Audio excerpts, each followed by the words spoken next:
Another cut na naman tayo, guys.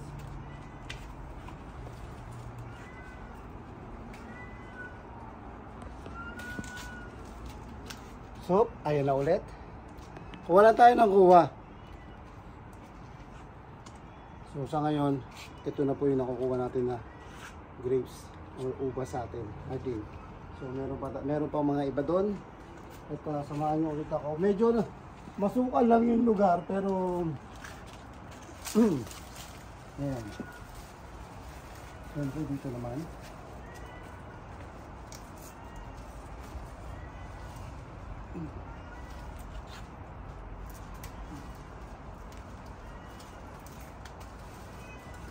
Ay, baka maano, mahulog.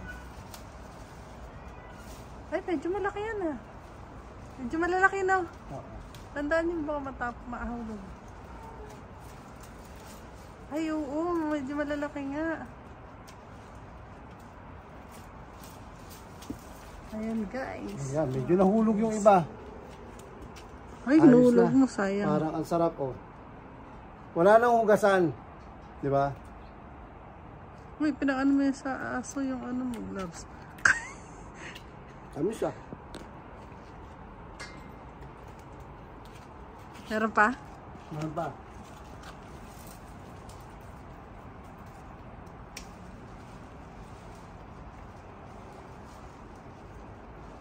Ay, may kulay green pa pala dun, oh, sa loob.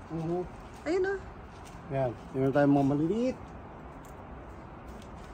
Mga kulay green pa. May mga ano pa eh, may mga green pa. Pero, hindi ko pwede na to eh. Pati ano, pati ang palayan, ang dami, no? Sa inyo guys, oh. Di ba?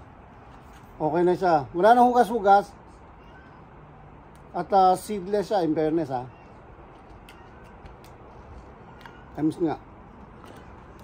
Subukan ko yung asawa ko.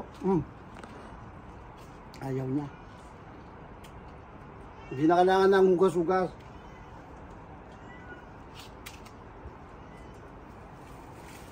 Meron pa? Oo.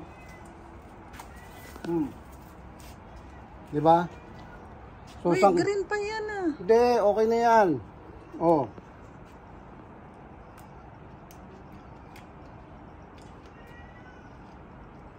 Ano tong ah? Itong. Yung ano pa oh. Ang palaya oh. Ang daming bunga rin ang palaya. May ang palaya pa guys ha. Tingnan nyo naman. Nagsihinugan na oh. Hindi na kukuha. Pero meron pa dun eh. Saan? Pero sa susunod na vlog na muna natin yan. So ngayon okay na muna to. Yan. Tingnan nyo guys. Yung na-harvest namin na ubas kung gaano karami. So napakasarap nito.